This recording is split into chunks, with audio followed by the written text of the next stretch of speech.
A very good evening, everyone.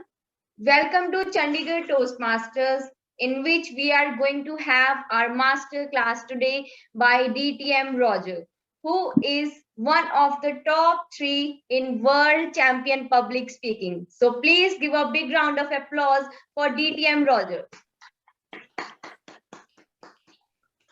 Before we proceed further, we have a certain set of guidelines with which we conduct ourselves in the meeting. First of all, for this platform to remain a strictly public speaking platform, we prohibit speaking on either religion, sex, or politics. Also, if somebody is not speaking, please keep your microphones off. Last but not the least, please keep your cameras on to make the session more engaging. With this, now I would like to invite on virtual stage our President Toastmaster Sukanya. Thank you so much, Toastmaster Hussainpreet, for explaining the guidelines to everybody. And a very good afternoon to you, fellow Toastmasters and dear guests. It's an absolute pleasure to be here, to be your host. And Chandigarh Toastmasters is proud to have such an amazing set of speakers and the leaders in our session today. Today's session is going to be different. This is going to be our third masterclass, which is going to be based upon the theme, how to write a winning speech by the champion itself, Dtm Roger Caesar. But before I call him on the stage, let me go on and explain the structure of the session with you. We are going to have the keynote session by Dtm Roger, which is going to be for 35 minutes. And for the benefit of the tech master and the speaker, at 20 minutes, a green card will be shown. At 30 minutes, a yellow card would be shown. And at 35 minutes, a red card would be shown. After that, we are going to have a 15 minutes Q&A session, that is question and answer sessions. If you have any doubts or queries for the speaker, please DM Toastmaster Shobit for that, and do not spam the chat window unnecessarily because that might distract the speaker during the session. So if you have any doubts, please ping Toastmaster Shobit for that. And we will be taking up your questions one by one towards the end of this session. After the Q&A session, we are going to have our networking session where you can chit chat and network and have a conversation with each other. With this, we have one special guest in the meeting, which is Dtm Suman Shakya, who is currently serving as the Club Growth Director of District 41.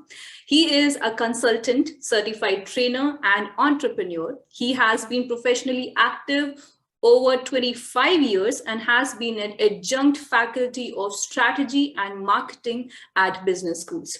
He is a member of Everest Toastmasters Club in Nepal, and he has been a member of Toastmasters since 2004 and currently serving as the Club Growth Director of District 41.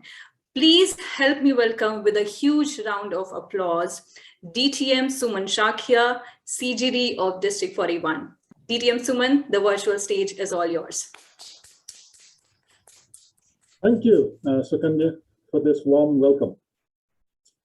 I remember many, many years ago that my smaller sister had a friend whose mother was a swimming coach. And I used to study in the hills of Kalimpong. We had a swimming pool there in our school. And we were told that, look, I can teach you swimming. She would take out the furniture in the sitting room and even show us the strokes on how to swim.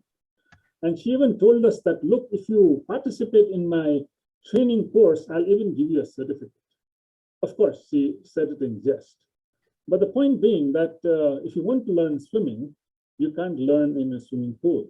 Similarly, if we want to improve our communication skills, public speaking skills, we join Toastmasters Club. And every week that we meet, we would want to take up a role and speak so that we improve ourselves every day or every week that we speak on. Now, everyone wants to be a better speaker very fast, very quickly. And there are researches done worldwide to suggest that there are accelerated ways of learning things. Of course, if you talk about the 10,000-hour rule, glorified by Malcolm Gladwell in his book Outlier. It will take a lot of time. But then you have other individuals like Joshua Kaufman, who says that if you want to learn a skill, you can learn it in 20 hours. Having said that, in Toastmasters, if we want to accelerate our learnings, we participate in contests. And contests gives us that amazing platform to practice again and again and again to make sure that we perfect our speech. We get feedback from others to make sure that we speak better. And what better to become a better public speaker than competing in a contest and to have our wonderful distinguished Toastmaster Roger Caesar, who came at the podium finish top 3, to come and let us know as to how we can do it better and accelerate more the learning of public speaking. We welcome you, Roger, over to India, to Chandigarh Toastmasters Club, and District 41 welcomes you warmly. We hope that we would see you in person sometime in the future, and I'm surely expecting to learn a lot and involved in your training session. Thank you, Sukanya. Over to you. Thank you so much, Dtm Suman, for those encouraging words and acknowledging the speaker and telling that wonderful story. It is very important for us to be consistent in order to achieve whatever we want in our life and to enhance and improve our skills. And contest for sure is one of that aspect and platform where we can showcase our skills and improve eventually. Having said that, it is the moment to have the champion on the virtual stage now. Let me introduce Dtm Roger Caesar for all of you. Dtm Roger is an inspirational, passionate, professional public speaker and coach, driven to continuously helping people find their voices and maximize their greatness. He has competed 7 times at the district level and won an unprecedented 5 speech titles. And in the year 2021, he took home 3rd place honors, placing him in top 3 in the whole world. What an amazing achievement that was, Dtm Roger. And he is a member of Brampton Toastmasters Club. Roger approaches everything he does with hard work and positive enthusiasm, and truly believes in, don't wait for the world to recognize your greatness. Live it and let the world catch up to you. With this, please give it up for Dtm Roger with a huge round of applause on the virtual stage for the keynote session. Dtm Roger, the virtual stage is all yours.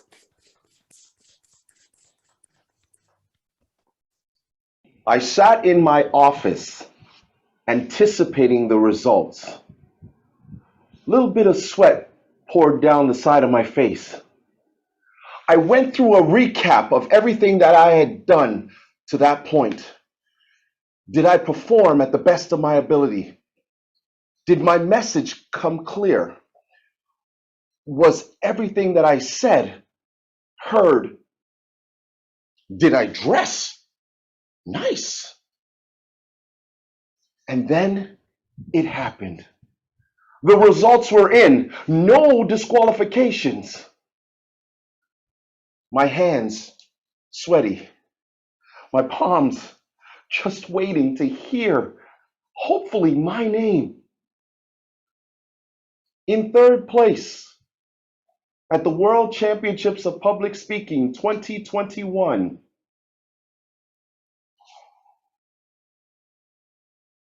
Roger Caesar.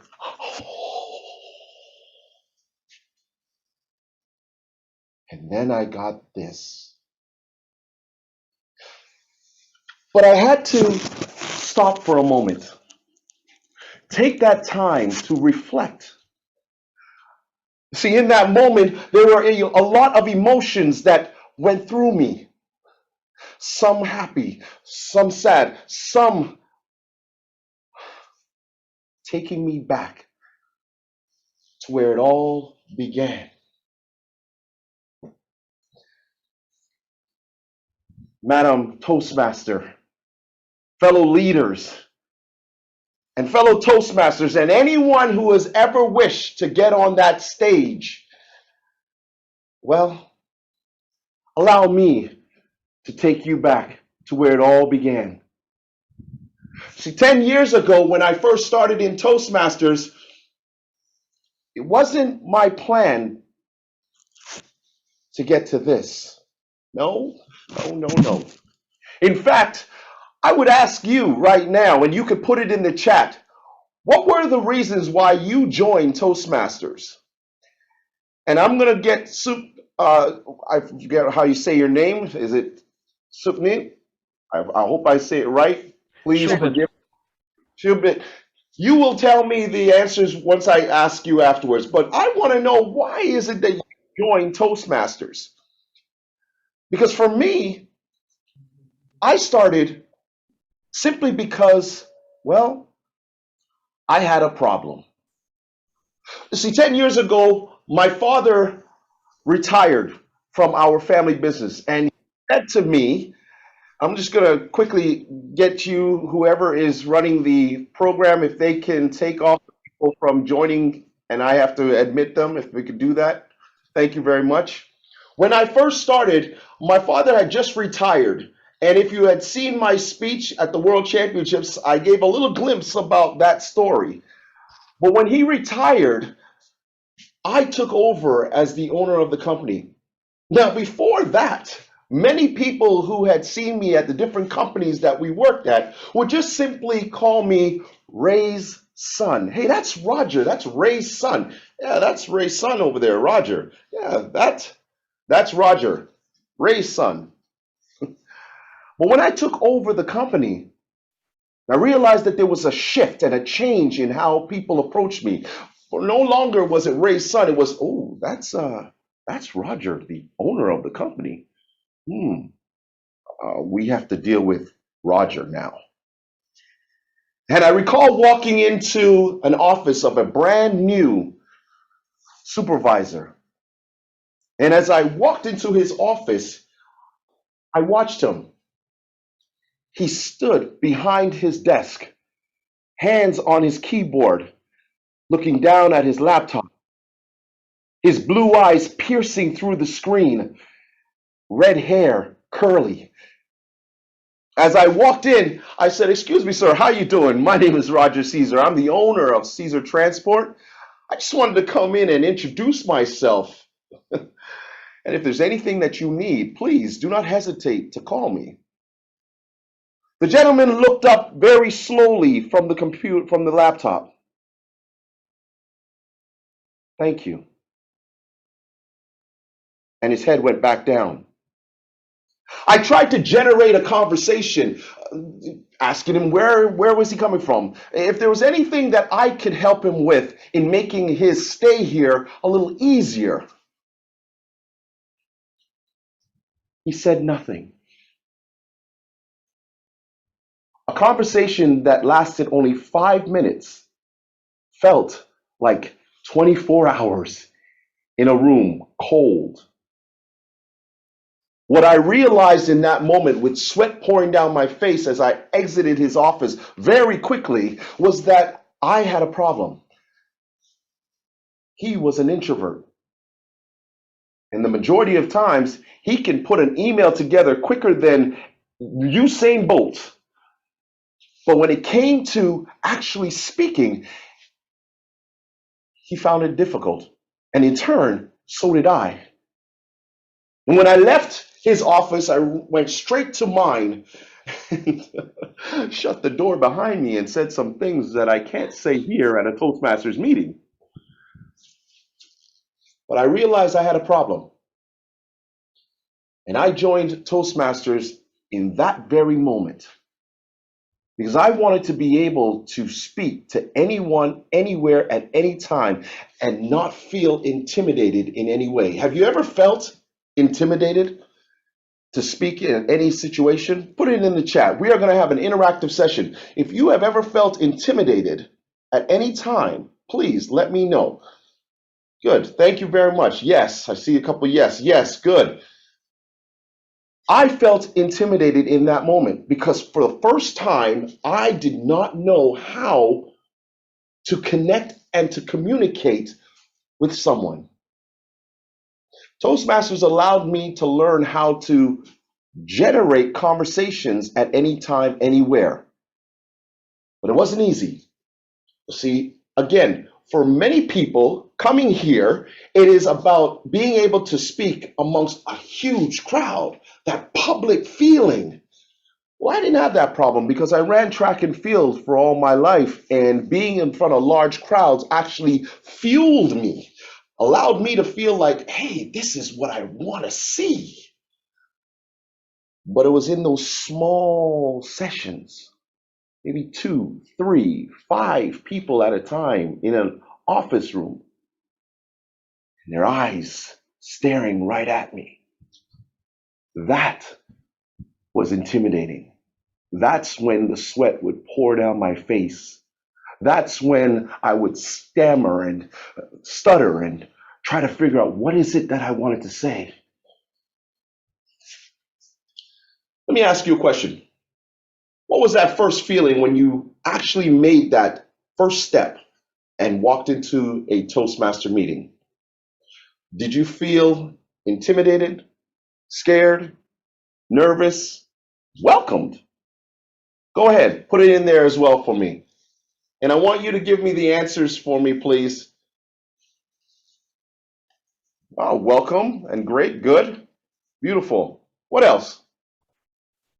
Anybody else? Welcomed, great. Nobody felt scared? Ah, there's someone. There we go, scared. Good. That was me. And when I walked in, I remember that first person that came up to me, her name was Mariella. Mariella walked up to me, and before I even got through the door, all I saw was this face in front of me. Hi, how are you? Good to see you. Welcome to Brampton Toastmasters. My name is Mariella, and I will be your host today. I am going to bring you to your seat. Come on, come, let's go, come on. I was wondering, where was I? What's going on here? Am I in trouble, or is something going to happen to me? But sure enough, she made me feel welcome. And from that point on, every time I went to a meeting, I got to admit to you, it got better and better and better and better. And I learned more. And today's session is going to be teaching you not only just the facts of how to develop your skills, but I'm going to give you an insight on my own journey and how I got to where I am today. And it started with my first speech. That first speech, the icebreaker. I went up and I spoke, stood on stage, held my paper in my hand, my hands were shivering, and I read for the most part. Anybody did that? They read their speech word for word the first time they did it, hands shaking. Go ahead, put it in the chat, let me know. I hope I wasn't the only one. Hope I'm not the only one at all. Well, my hands were shaking, and I watched and I read everything on the paper. Yes, there you go. Same with me. Good. I had that feeling of, can I get through this? Can I get through this? And when those 6 minutes were up, a gentleman sitting in the corner of the room stood up, came over to me. He put his hands on my shoulder, and he said, "You were amazing. I could see you becoming a champion one day." His name was Sanjay Sharma. I'll never forget. We're friends to this day. And Sanjay said that to me, and I looked up at Sanjay and I laughed. I said, "No, see, that's not why I'm here. I'm only here so that I can feel comfortable in small settings. That's it." But just like Dhananjaya Hederachi, the 2014 world champion of public speaking, Sanjay saw something in me that I did not see. And he kept repeating it over and over and over and over again, each time building my confidence more and more and more and more, until I started to compete in contests. At first, it was the table topics. Then it was the evaluation. Eventually, I took my chances and put my hat in the ring for the humorous speech contest. I bombed it. Just absolutely was horrible. I thought I was a funny guy, but to write a speech that was funny? Not at all. I placed last in my first contest. And I wondered what happened. Tried to figure it out. And then it hit me. The words that Sanjay had told me. And remembering that he believed in me.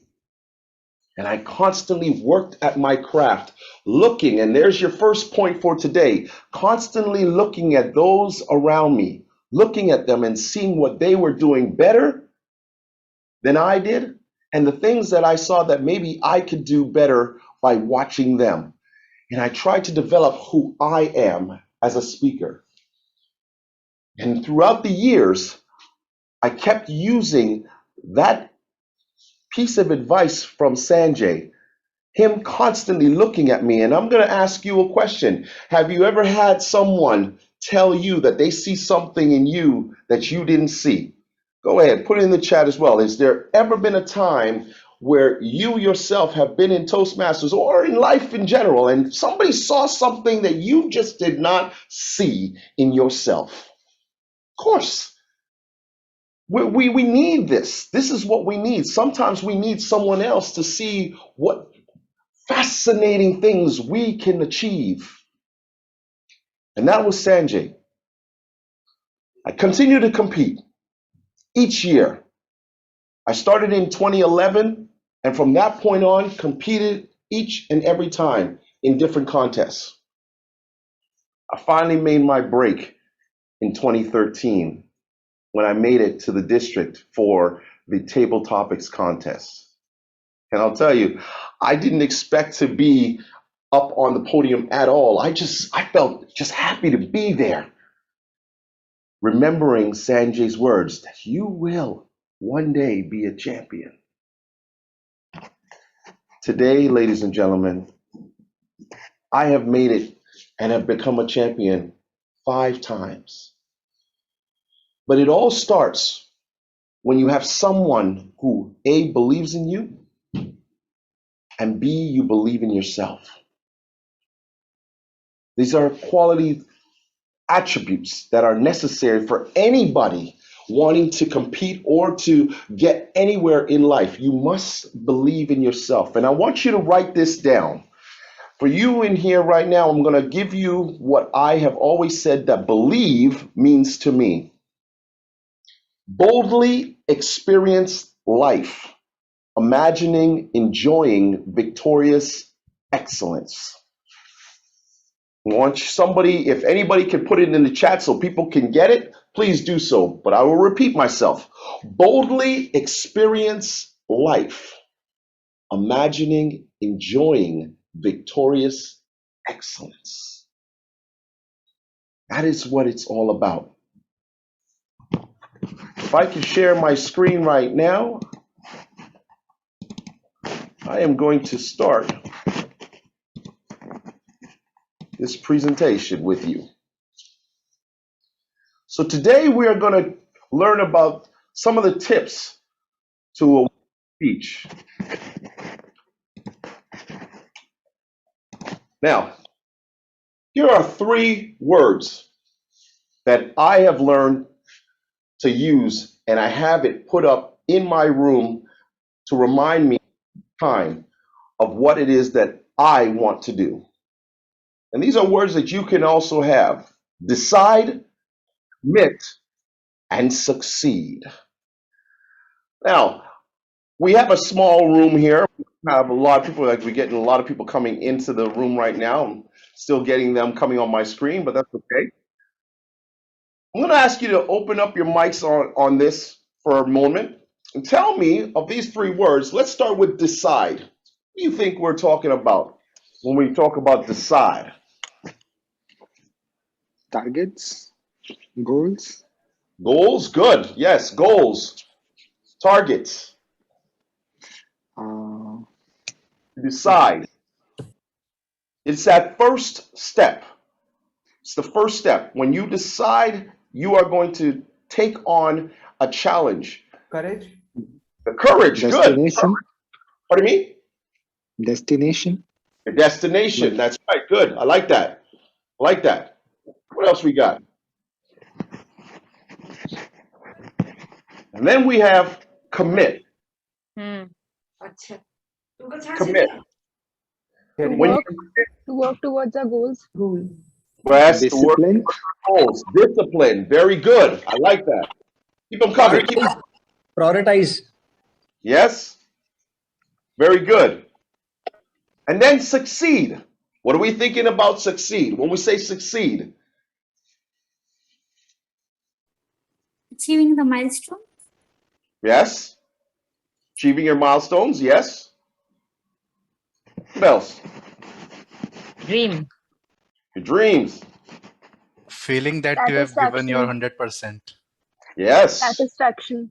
Satisfaction. I love that word. Satisfaction. Because everybody has a different version of success. Everybody has their own desire as to where they see success in their lives. So this is where we are right now. I want you to see this. This is from Nelson Mandela. Do not judge me by my successes. Judge me by how many times I fell down and got back up again.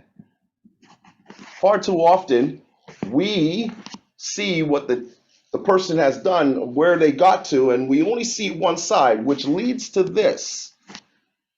The deciding, the decision to do something. See, what we see, if you look at this picture, you will see that from the front, you will see Verity Price, and you will see Nataya, and you will see myself on stage winning the 2021 World Championships of Public Speaking. And that's all good, but what we don't see is the decisions that we made and why we decided to do it and what happened behind the scenes. And that's where you see right there. What do you see? Come and throw out some of the words that you see there and right now. What do we see? Passion. Passion, yes. What else? Feedback. Hope. Right? Hope, good. Desire. Motivation. Motivation, good. You see the- Support. right? Late nights, efforts, Late nights. Pain. sacrifice. Improvements. Right, there we go. These are all the things that nobody sees behind the scenes. Discipline. That's right. So these are the things that you want to see. We don't see when we are in front of those champions, those people who win. We don't get the opportunity to see how many things they do behind the scenes and what they go through. So that's to decide. That's the first step that you take. Number one. Commit is number two. See the picture here? What do we see here? This is a picture of the trophy that I won at my district championships. And what I show you here is the various amounts of copies of that championship speech that you heard at the World Championships. Ladies and gentlemen, I wrote that speech 200 different times. 200 different times I have written that speech. Different versions, different parts of it, switching things up and down.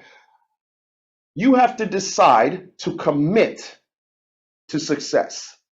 The commitment is taking that time in, day out, working hard to try and make sure that your speeches are developed in the proper way. Has anybody written their speeches over and over again, or are you? Or let me just ask this quick question: are you the type that goes into a meeting and you know that you have a speech to do, but oh my gosh, I'm just gonna write it real fast right now and then go in there and wing it? Has that ever happened? Does anybody ever had that happen where they just go in and just start doing a speech and they don't prepare for it? Because preparation is huge, right? Have you ever had that? I can't see the chat, so if I could have you just tell me if there's some answers there, I'd appreciate it. Yeah, there was a speech where I tried to wing it, right? as you mentioned. Commitment is huge. You must commit to any of the speeches you're doing, even if it's at your club, ladies and gentlemen. I would encourage you to please try to take the time to commit, because that's the only way you'll get better at performing and developing your skills as a speaker. And then there's to succeed. It took 10 years for me to get here, and I just heard your division, or sorry, the club growth director saying that there are different people who have had different views on how you get to success. For me, it was 10 years. I've had my falls, I've had my step backs, and then I committed completely all in, and now I'm here today. I just wanted to show you this right now really fast of my road to success. Again, I started in 2013 and I got to the district championships for the first time. But this here just goes to show you how much I have committed into being where I am today. It wasn't easy. And I know that there are many of you who are looking at this and saying, well, Roger, maybe I don't want to do that. Maybe all I want to do is feel comfortable just being able to speak in my club. Is there anybody that relates to that? Just wants to feel comfortable speaking in your club, right? Doesn't matter if it's in the club or it's in the district or if it gets to the world championships. It is all the same in terms of your commitment to the success. So I just wanted to say this right now. First and foremost, congratulations. I want everybody to just congratulating the World Championships and those who won, and also the other 5 competitors that I competed with. I mean, I will say this on a personal note. It was one of the most gratifying moments of my time in terms of getting to the World Championships, the people that were involved, and even though we were online, it still served as a great moment to get to know people from all over the world. And Verity and myself are good friends now. We constantly are communicating with each other. And this is all what it's all about at the end of the day, is all the camaraderie that you get when you work with all these different people and compete at the highest level. So I just wanted to have some fun with you. Put in the chat if you saw my World Championship speech. You could scream it out or you could put it in the chat. Did you see my World Championship speech? Well, if you did, then you know about the 11-year-old bird chest. And that was me. And that was me at 11 years old. And I wanted to share that with you, have a little fun with myself. And when I looked at this picture, I remember taking it and I said, geez, you know what? This is funny. It looks like an album cover, like as if I should be on the cover of a music album. And then I thought about it. I said, well, who else have I seen that looks just like this? And oh, wouldn't you know it? Look at that, Lionel Richie. Lionel Richie is who looks just like me. And I said, geez, man, the song that I sang in my speech was this particular song called You Are. And for those of you who heard it, and I see there's some people putting things in the chat, can you tell me what they've said so far, please, in the chat?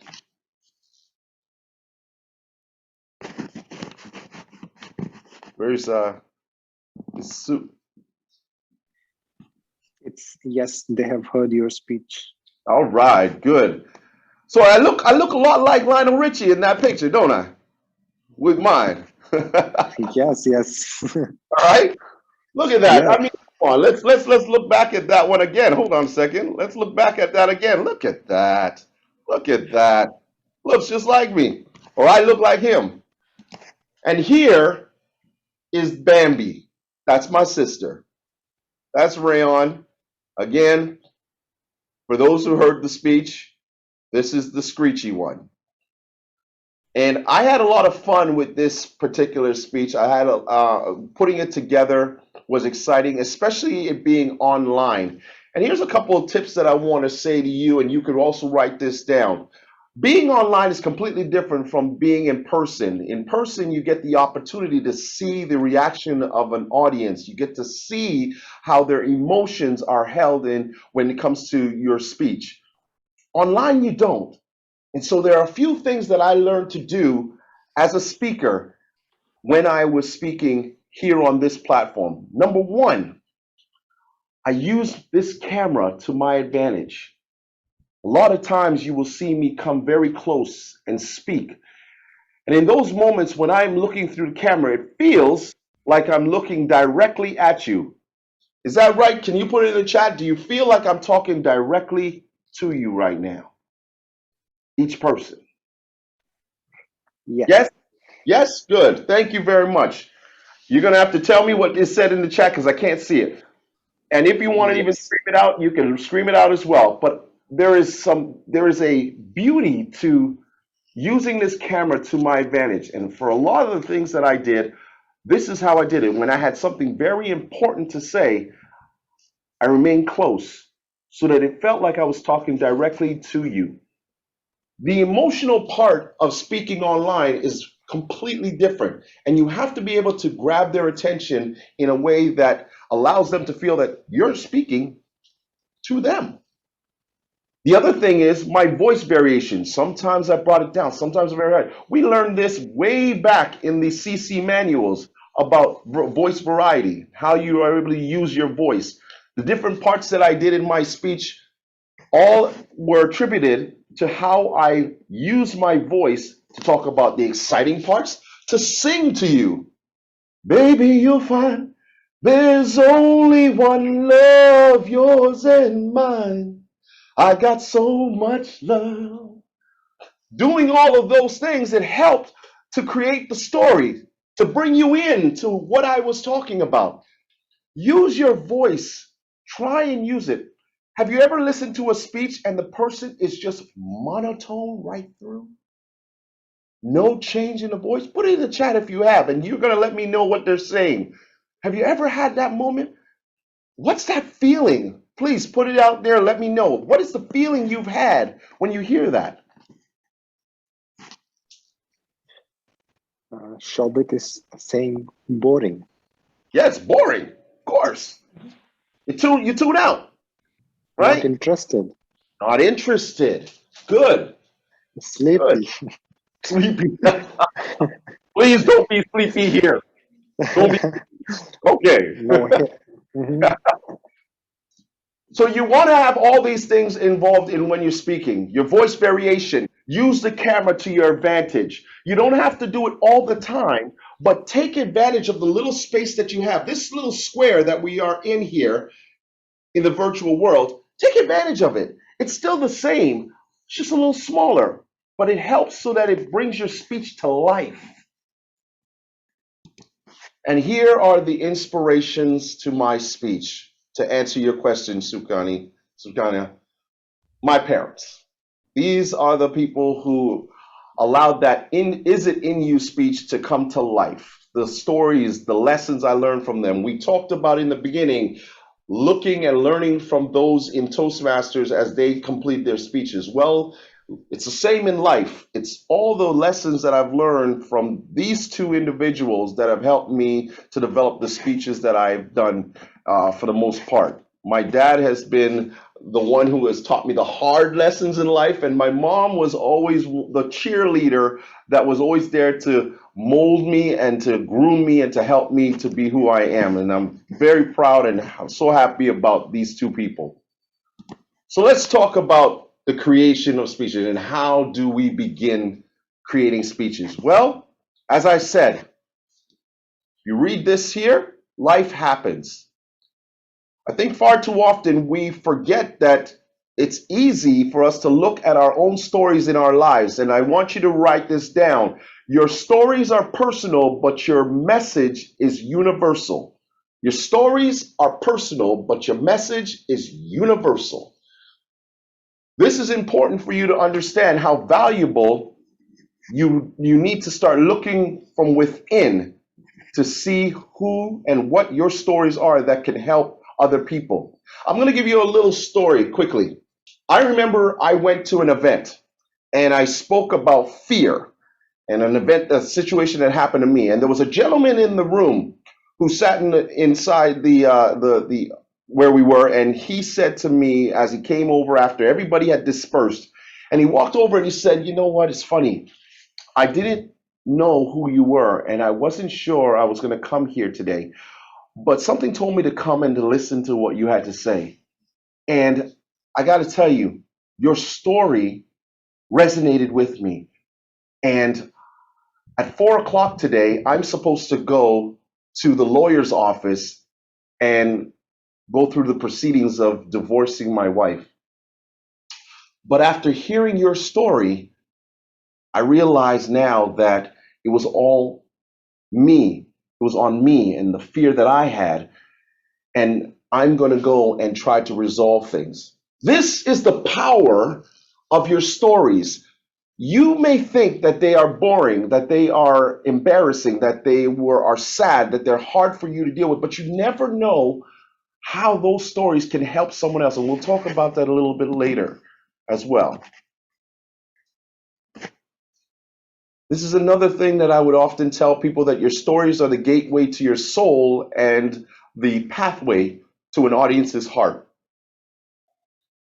It allows them to see who you are, the authenticity of who you are as a speaker. Always bring your stories in. Are there people here on this call that use their stories to their advantage in their speeches? Or are you afraid of using your stories? And if you are afraid, just tell me a couple reasons, and you can just shout it out. Reasons that you might be afraid to share some of your stories, if you have any. So I have many stories, but I didn't come out winning. I just came out I just survived the situation. So I feel that I should have succeeded. Then I should have, told the story. But if I've just survived, then it's no good. I like how you said that. And I remember in the interview at the World Championships, Verity said that in order to share your story, you have to have been able to get over it and be able to laugh about it after. It's very important. I took that lesson that she said, and I liked how she said that. But the reality is that we all have stories. And sometimes what we tend to do is we'll throw it in the back of our minds, we'll take the key, we'll lock it, and we'll throw away the key because we don't want anybody to hear those stories, or we haven't been able to deal with it ourselves. But I will add to it and say to you that sometimes those same stories that you have locked up there, someone else in your audience is waiting for you to share that story because they may be going through it themselves. Now, don't look at it as whether or not you succeeded in delivering the story. Look at it from the perspective as, I helped someone. Was I able to help someone get through their own situation? So look at it from the perspective of the audience rather than just yourself. To that person who said that to me, thank you very much for sharing. Be memorable. Allow yourself to be memorable in your speeches. These are pictures that I have taken over the years of when I have won. And each time I can tell you that I have been very grateful that there are people that come to me and say, "Roger, I remember your speech, man. I remember this part of it, that part of it." The fact of the matter is that it's not a matter of if they're going to remember the entire speech that you deliver. But even Sukanya said to me before the meeting started how she remembered different parts of my championship speech. You as a speaker want to be able to leave your audience wanting more from you. You want them to be able to say that they remember your speech a day, a week, a year, many years later, and they still can remember it. And I'm hoping that you will remember mine as well for many years to come. I'm hoping, please do, please do. That's what I hope. The fact is that you want to be able to do that. Be memorable. Always keep your audience first in any of your speeches, that you want them to have something that will be a long-lasting impression on them. Sukanya, I do not see the timer, so please let me know if we're running out of time, okay? At any time when I am. We were not sharing the screen because you were sharing the screen. So, okay. This is beautiful. This is a story about a gentleman that I coached. His name is James Ahola. He did a speech in 2020 called The Winter Soldier. And I remember how powerful it was that people to this day still talk about his speech. And it just goes to show you that when you put a speech together that is impactful, that has a great message, and that you use the voice variation, you are powerful in how you deliver it, that many people will remember your speech for years to come. And he was able to do that with his. Anybody see my semifinal speech? The semifinals? Didn't see it coming, about my car incident. Did you see that one? Anybody see that one? Oh, please go on my YouTube channel. When you get done, go on my YouTube channel and look up Didn't See It Coming, the speech. This is a moment that I love about my speech because I was talking about being in the car and the fog coming through. We're at red already. Okay. Oh gosh, that was quick. With it, and I was trying to clean the glass off the screen. Many people remember that from my speech, and they have said repeatedly, "Oh my God, I can't believe how you were able to use the camera to your advantage." So these are important to do that. Can I get back my sharing now? Sorry. There we go. I'll leave you with two more things. The 626 rule. Write this down. This is, you have 6 seconds to gain your audience's attention and 26 to keep it. I have always made my beginning of my speeches very strong. I've always tried to be very powerful in the beginning of my speech so that I can gain their attention right away. In both speeches that I did at the World Championships, I made sure that in that first minute of my speech, I had the attention of the audience. And there are so many of the speeches that I watched over the years that I've seen that. Many of you will remember Muhammad Khatani. Muhammad Khatani. Do you remember that? Do you remember him coming out and lighting the cigarette and everybody thought he was going to start smoking it? And he said, "What? Oh, you think smoking kills you?" Let me tell you something.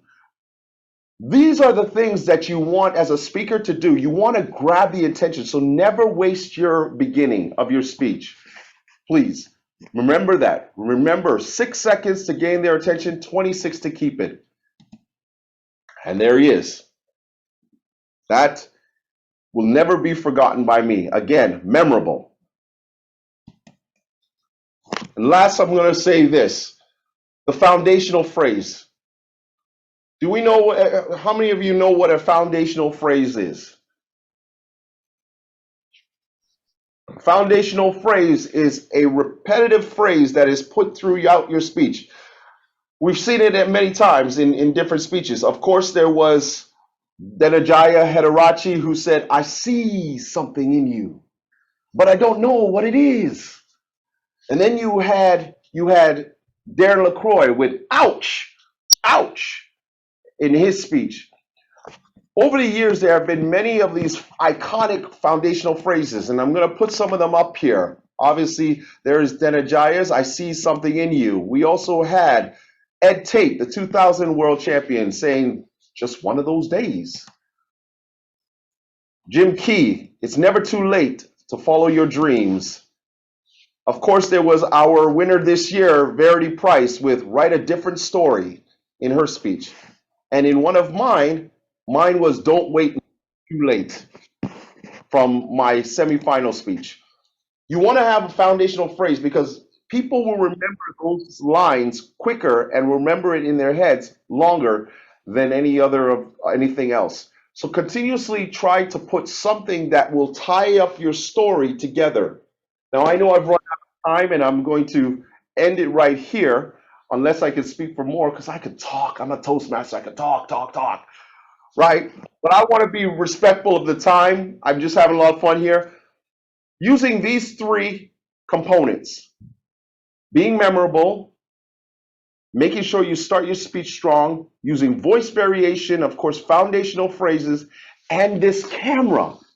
Use the camera to your advantage, ladies and gentlemen, and share your stories.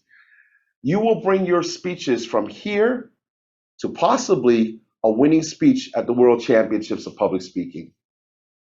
Back to you.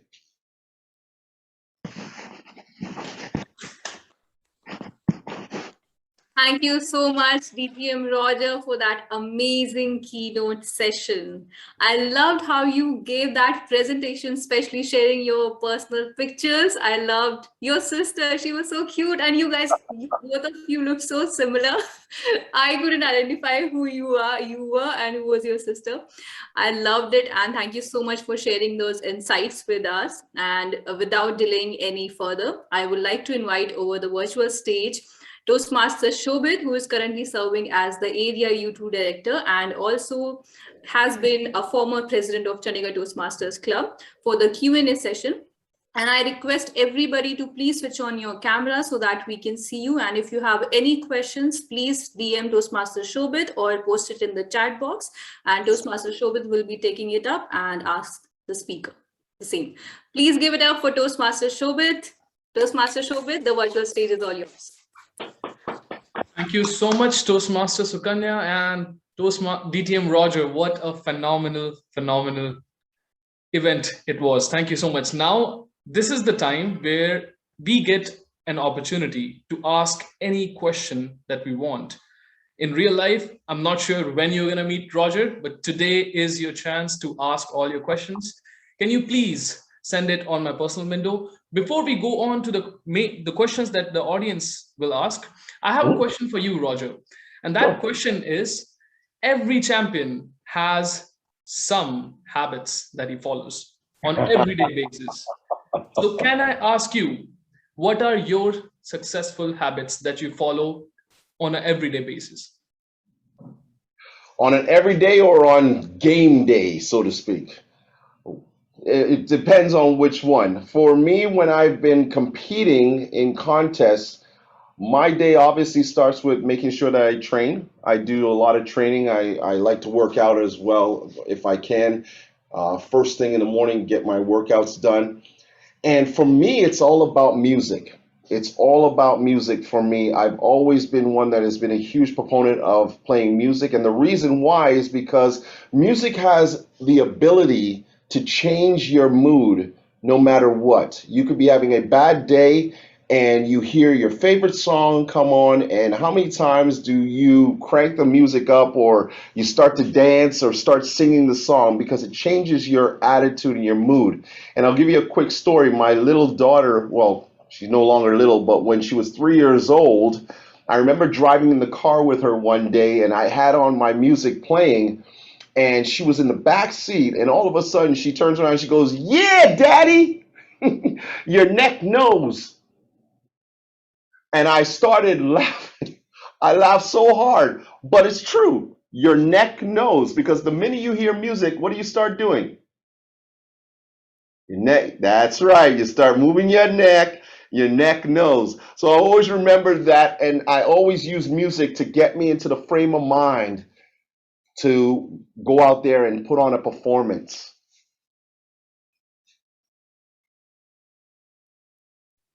Thank you so much, Roger. I think that answers my question, what to do on a game day. So we all must have our own habits of getting into the flow. So what Roger just mentioned, music is what gets him into the flow. So thank you so much for that. We have a lot of questions that are popping up. So someone is asking, how many mentors did you have for the world champion of public speaking, the speech that you delivered on stage?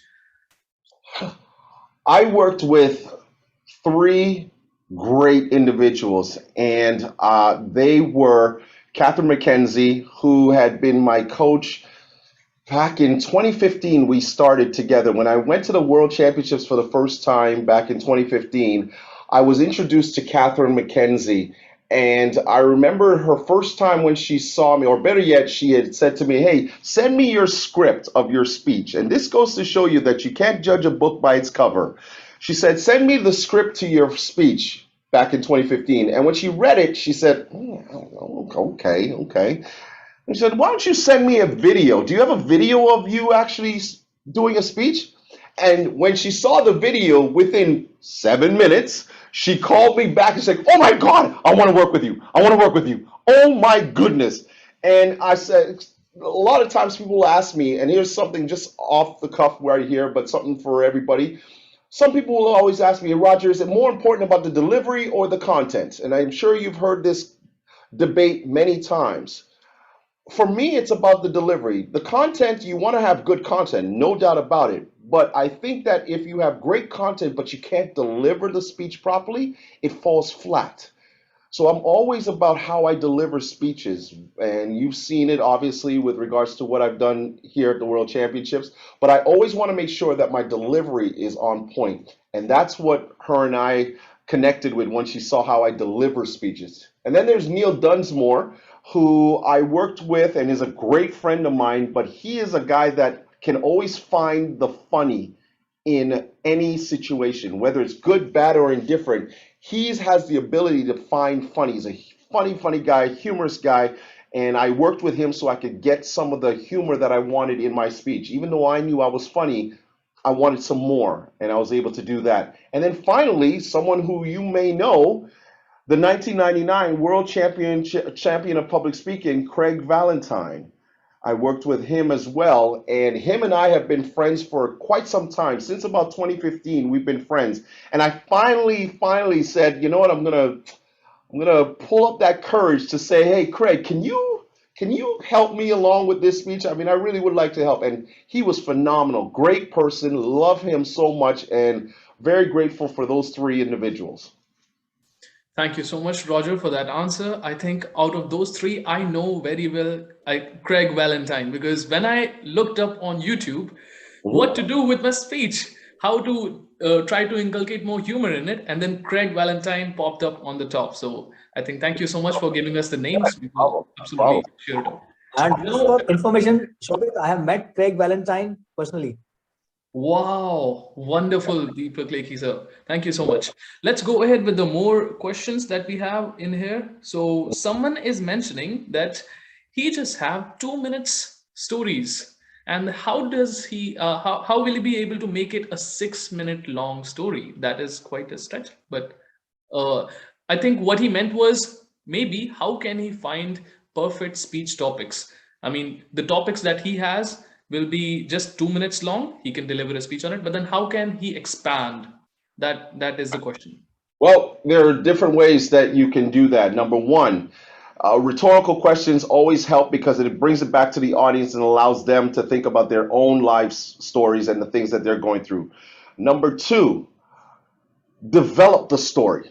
Yes, we all have stories. It could be as quick, like, again, if we look back to my championship speech, it could have been 2 minutes long.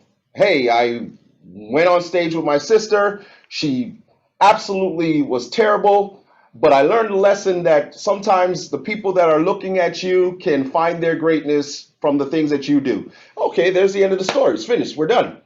But you develop the story by bringing in different parts to it. Open up your mind, open up your creativity, try and see how you can develop that story. What happened? What are the intricate pieces that happened in that story that got to where you are?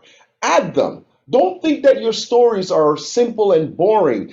Add more to it. Take pieces out that were there and expand on it. And how do you expand on it? By talking about the other parts in that story. Example, with regards to the car incident in my semifinal speech, I broke down how I went to the auction looking for that particular car, a red sports car, drop top, mag wheels, 2-seaters. Girls. Those are things that I added to the speech. I could have just simply said I went to look for a car, but you add some flavor to it, and it gets people like Sukanya, who's on the screen laughing her head off right now. It allows them to do that because you have to add to it. Open your mind to when you're creating speeches. You'll see how it can blossom into something really, really magical. Thank you so much, Roger. I think that part of adding humor, I think sticking with the particular topic long enough, and then you will find out what actually might be inside of there. So I have another question that is given by a member. How to find speech topics? Like you mentioned that your inspiration for your World Champion of Public Speaking speech was your parents, but have you ever faced a creativity block when you're writing your speech, and how did you overcome it? Three questions in one. That goes back to the point that I made in my presentation, and that life happens. I've learned and I've been there. So for that person who's asking the question, yes, I have been there where I did not know what to speak about. But then I learned from those who I had spoken to, past champions, those in my district, mentors who I worked with. And I realized that sometimes what we have to do is just look around us, open our eyes. It's a metaphor, yes, but open your eyes and look around you and see things going on around you. It could be as simple as going to the store and seeing a person there who was being very kind and helping an elderly lady get her groceries to her car. Little things like that we just pass by, we just do not seem to see. Open your eyes and look around you. And of course, like I said, life happens. Take advantage of the stories you have in your own life and find a way to look for a universal message that everyone can take from it. My car incident in my semifinal speech, it's mine. It's my story. I was the one who ended up on the side of a road with a car broken down because I didn't take care of it. But I was able to take a personal story and find a universal message, which is don't wait until it's too late. And that could apply to anything in your life, whether it's loved ones, having relationships, if it's things that are going on at work and you know that it could be fixed, but you're not taking the time to do it, whether it has to do with anything in your life. Don't wait until it's too late. So that's the universal message. You have to be able to open your eyes and see things around you, and then take those little stories, those life stories, use them in your speech, and then find what is the universal message that I can give my audience afterwards. Thank you so much for wonderfully articulating that, Roger. I often feel myself that I'm out of topics, and what you just mentioned sums it up really well, that be observant of your surroundings and also keep looking. And when you keep looking, you will of course find a thing that you might be interested in, and then others might also learn a lot from. So thank you so much once again. Now there is someone who has a very interesting question. Okay. Throughout your journey, what has hurt you the most, and how has it helped you in your championship? Well, ironically, it is at my very first championship run in 2015 when I went to the World Championships in Las Vegas that was the most painful for me. My speech was about my grandmother. I started the international contest back in January of that year, and I always said I wanted to create a speech that would be for her. She at the time was 95 years old. She was an absolute stud in terms of always providing beautiful lessons and helping me to develop to who I am. She's probably the next lady after my mom, who I'd say was so instrumental in who I was as well, and the lessons learned. And throughout the period of time when I was developing that speech, I always said, this is for her. I want this to be for her and her alone. She got sick about 2 weeks or 3 weeks before I was supposed to go to Las Vegas. She fell and got a cut on her leg, and it got infected and she got gangrene in it. And eventually they had to amputate the leg. My grandmother is a very independent person. So once you take a leg from a person who's independent and does everything on their own, Well, you know what happens. She started to just pretty much wither. And my mom told me to come and visit her. And I went there to Grenada and I visited her and I told her that I was doing this speech for her on her birthday. Her birthday is August the 9th. I knew I wasn't doing the speech until the 13th, but I wanted her to hold on to something. My grandmother held on to August the 9th. And then August 10th, she let herself go. So she kept her promise to me. But then when I had to go and perform it in Las Vegas, I couldn't. It was the hardest thing for me to do. I was a mess. And I remember I doubted myself so much when I was there that I made the biggest mistake. And I'm going to say this to everybody. Keep this as a tip. If you're practicing your speeches, do not change things at the very last minute. I decided to add a prop to my speech, thinking it would do something for it because I was listening to other people at the briefing. It was a mirror I took and I used it and it fell on the ground at the World Championships. Talk about embarrassing. That's what happened to me. And I remember it hurt me so much because I thought I let her down. But the lesson I learned was, to develop my skills, you must keep on the path that you are on and do not let anything veer you from that. She made me stronger by making me realize that I had to believe in me. What did I say believe means? Boldly experience life, imagining, enjoying victorious excellence. And I started to do that, not take away from who I was, not doubting myself. And that was the biggest lesson I learned from the hardest and worst painful moment in my journey. Thank you so much, Roger, for sharing us that. And I think it will help a lot of members who are currently joining us who have been perhaps in the same shoes, because I personally have been. My level 2 speech that I was about to deliver, on the day itself, there was something going on inside of my family and I couldn't really focus. And then I did the same. I went there, I just tore my script off, what I wrote, and I went just berserk. And that is something that I would absolutely want to avoid. And thank you so much for that. Let's go on to the next question. Sure. And the question is, okay, so there are a lot of new members who are asking us questions.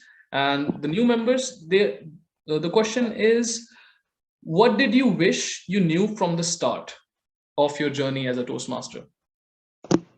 Wow. Consistency. That was something that in the beginning I wasn't. I started feeling like whenever I do a speech, if I was really good at it that time, that I could just wing it and go through it and do what I had to do the next time around because, hey, I did so good in this one. I could just wing it. Consistency.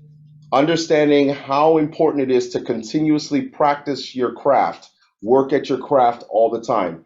If I had learned that then, now what I know now, I probably could be even further off, or maybe I would have gotten to the World Championships and won it earlier. Depends. We don't know that, but the fact is that I wish I had been more consistent in working harder and practicing that I did when I started back in 2015 or 2011, sorry. Thank you so much. I hope it answers your question, all the new members. So we have practice and consistency. Great. So now we have another question, and that question is, do you remember your icebreaker speech? Yes, I do. Yes, I do. I did it traditional. You know, what I love now is I've seen many years later and I've seen how creative people have become with their icebreaker speeches. When I did mine, I did the traditional way where I said, hey, I was born in Grenada, I came to Canada, I did this, I worked here, I did that, and now I'm here and I'm wanting to learn from you. I did it very traditional. I love how people now are very creative in their speech, and that's key. Please be creative. Don't only do the traditional way of your icebreaker. Find something very interesting about you and talk about it from that perspective, whether it's work, whether it's your family, whether it's something else. Use something to be very creative in developing your icebreaker speech so that it can be memorable for many years. Thank you so much, Roger. And I think we are in a paucity of time. However, we can still take one last question. And that question is, what helps you keep cool before the performance? The game day. I think we are repeating the question, but you go ahead. Yeah, like I said, music, just keeping around me the things that are going on around me. I stay away from any types of issues or problems. Like you said yourself, you had that situation happen with you and your family. I try to keep that away from me in that moment. So I try to avoid it as best I can. We can't always, we're human beings.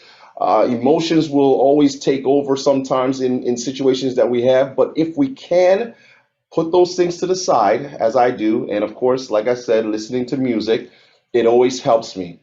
Always helps me to get myself in the right frame of mind. Thank you so much. I hope it answers your question. Quiet feeling. Be in a nice, quiet area when you are actually starting to speak. Nice, quiet area and something that you can find your flow in, like music. Also, we have one last question, and it is related to feedbacks. And that question is, what is the best piece of advice that you have got for yourself as a speaker? I will go right back to 2013. 2013 it happened. A gentleman by the name of Tim Chiskini said to me, he was the man, so to speak. He was the man when it came to speaking in my club. He was the one who I was constantly looking to get better from because he was really good, very smooth speaker. And I remember when I was coming up and starting to pass him, the one advice that he gave to me, he said that, you know, Roger, you're very good at what you do, but you're one-dimensional. You sound very preacherish. You're coming across like a preacher and you sound like you're talking down to people rather than uplifting them and having fun with them. And I never forgot that. I never forgot that lesson. And I said that from that point on, I changed my style of how I spoke. And I always made the audience first. Kept the audience first. What is it that I want them to take away from what I'm speaking about? I want them to be entertained at all times. I'm hoping I entertained you today. Please, just tell me I entertained you today. Yeah, I want to know that I did, and that you learned something from what I taught today. So. Thank you so much, Roger. I think that answers your question very beautifully. I've been accused of being preachy, and I'm trying to work on it a lot, especially from my mother and my other half as well. You know, why are you so preachy? But anyway, thank you so much for answering these questions. And I would like to apologize to all the people who have asked the question, but since we don't have any more time left, I would quickly do one thing? Can I just say one thing really fast? I want to give everybody an opportunity to reach out to me if they want to. I'm going to give them my email address and they can reach out to me. And I guess I'll put it in the chat afterwards, but it's Caesar.empirecoaching, Caesar, CAESAR.empirecoaching@gmail.com. If you want to reach out to me, I am now starting to coach individuals, getting them ready for if they're possibly going to the World Championships or wanting to compete in the international, or if they just want to work on their skills. We are starting to do that. Great. Thank you very much for doing that. Appreciate that. Reach out to me. Look me up on LinkedIn or on Instagram as well. I'm on Instagram as well. My handle is Caesar.empire, Caesar.empire. And you can look me up anywhere and I'll answer any of the questions that we did not get to today. Thank you so much, Roger, for giving us that. And with that, I think I will conclude the Q&A session. We enjoyed your participation, audience. Thank you so much for giving us so insightful question. And thank you so much, Roger, for answering them so wonderfully. Now, giving back the controls to the president of the club, Toastmasters Sukanya Singh. Thank you so much, Toastmaster Shobit. And ladies and gentlemen, can we please have your videos on? And please, let's give it up for Toastmaster Shobit and Dtm Roger Caesar for that amazing Q&A session. Thank you, Dtm Roger, for taking up those questions and answering them so patiently. And so elaboratively. It means a lot to have you here in the session. And before we end this session, I have a small, I have an award of appreciation for you. We know that you already have so many awards in your pocket and in your, but we would love to give that award, to present that award to you. Tech Master, can we please have that award? And yes, so please give it up for Dtm Roger Caesar for taking out time from his schedule and being here for this masterclass and giving us these amazing insights about writing a winning speech and sharing his experience all together and sharing those cute and wonderful pictures of yours. Please send that to me. Send that to me through my email afterwards, okay, Sugna? Yes, if you have any queries, if your questions were not answered, you can ping him, you can email it to him, or you can connect with him over LinkedIn. He's quite active there. That's how I got connected with him, over LinkedIn. And yes, the session is officially over. We had an amazing Q&A session. We had an amazing masterclass, and the session is open for networking. If you have any more questions about his speech, or if you want to know the speaker, if you want to interact with the speaker, you're most welcome to do that. But before that, I request everyone to please switch on your camera so that we can click a picture to freeze this moment here. Yes, yes, for sure. DTM Let me see all your wonderful faces. Yay, there they all are. Wow, good. Awesome, awesome. Toastmaster Aman, are you going to click the picture? Yes, I'm clicking the pictures. Okay, everybody, 3, 2, Hold on. 1. Before we do it, I'm just going to take my. Okay. There we go. Amazing. There you Everybody, 3, 2, 1, say cheese. One more. Great. Okay. Did you get it? My cheeks have started hurting now. Got it? Yes. Yes. All right. Thank you so much, everyone, for being here, for being an amazing audience. We really appreciate it. And DTM Suman, would you like to say something to the speaker in feedback or anything, being the district CGD? Oh, I really loved what our distinguished Toastmaster Caesar talked about today. I think it was very useful, very practical, and it was so heartening to see the level of involvement, the so many number of years that he has been at it. And congratulations once again, distinguished Toastmaster Roger, for your amazing accomplishment. I am sure that you'd be inspiring so many more people around the world. And thank you, Toastmaster Sukanya and Chandigarh Toastmasters team, along with the district officers, for inviting me over. I really enjoyed. I always say learning continues. Today, we also continue to learn, and hopefully it will change a lot of lives in this part of the world as well. Thank you, Sukanya. Awesome. Thank you very much. Thank you. Thank you so much, DTM Suman, for those amazing words. And yes, everybody, the session is open for networking. If you have any questions, shoot right at DTM Roger. Yeah, Moses, I saw your chat. Whenever you want to ask me the question, let me know. Yeah, thank you. Thank you for the opportunity. I wanted to know, I wanted to ask, must your speech be original? Must it be personal, or it can be fabricated, like fictional, for you to win a contest? Yeah, that's my question. Good question. That's a good question. I would say that you want to be genuine. I would, right off the bat, I would say that you want to be authentic in who you are and to talk about things that have happened, whether it's with you or with someone you know or a situation you're aware of, to definitely have that part of it, because that's how you connect with an audience. Is that there are different types of speeches, and we know about tall tales. Tall tales is something where you can exaggerate the truth, you can make something up with regards to that type of a speech.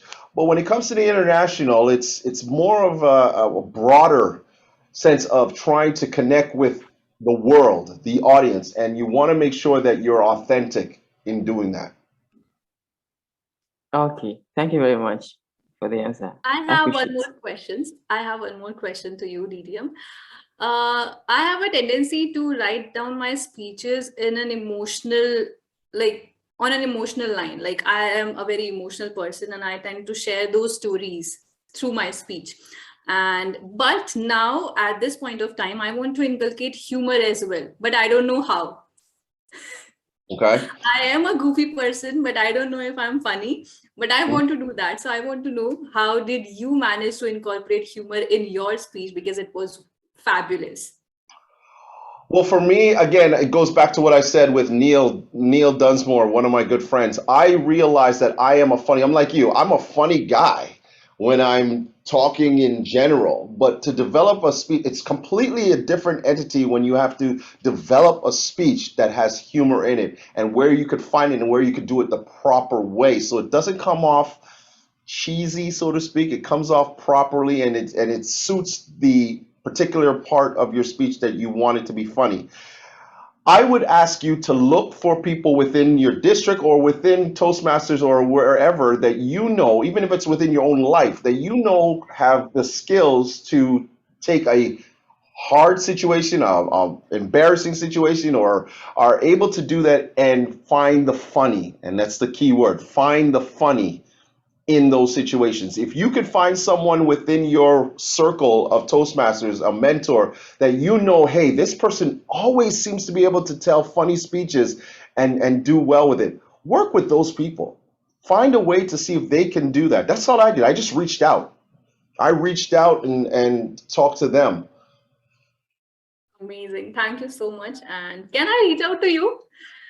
Yes, I told you that I'm opening up my services for those who want to work with me.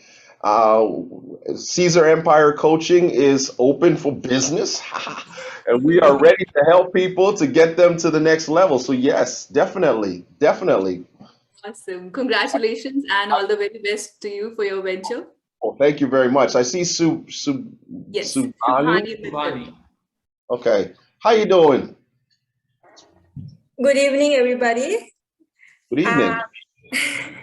I'm Toastmaster Shubhani, serving as the president of DTM Toastmasters Club. I just want to say a few words.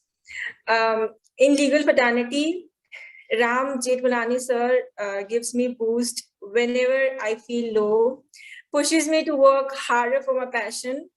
And fortunately, in Toastmasters, I have you, Dtm Roger Caesar.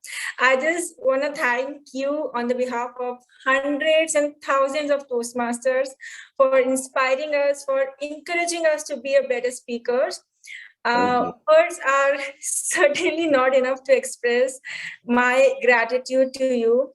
And I believe you have been our savior in tough times. We have been watching your videos on YouTube and they are really, really inspiring. Thank you.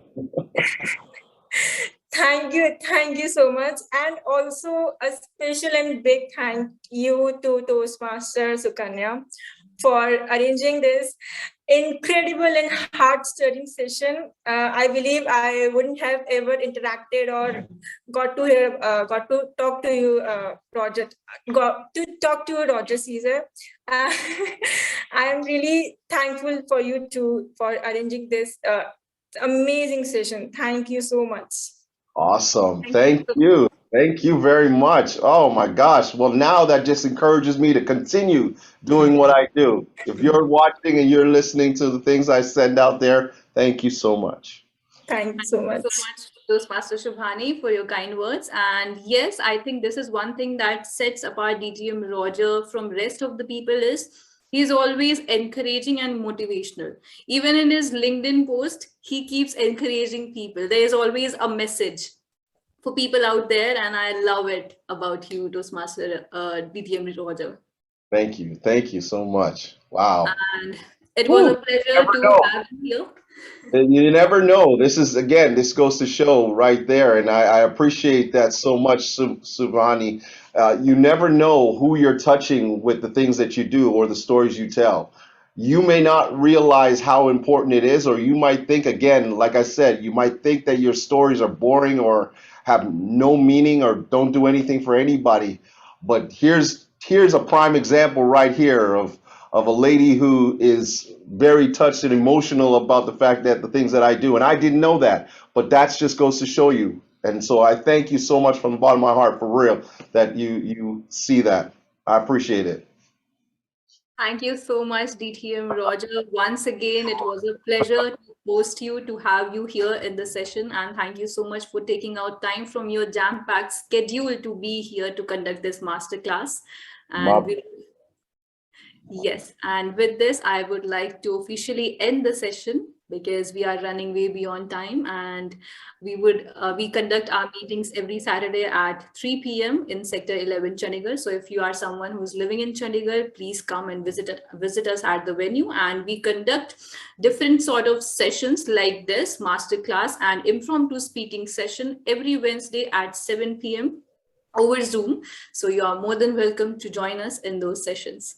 And with this, a very good bye, and hopefully see you again somewhere in another meeting. Until then, stay safe, stay healthy, and take good care of yourself. I'm just glad. Look at that. 21 people still stayed on. They wanted to stay. So that just goes to show you there's still good people here, man. I love you guys. Mwah. Thank you. Thank you so much. All We right. love you, Roger. All right. Thank you again. And if you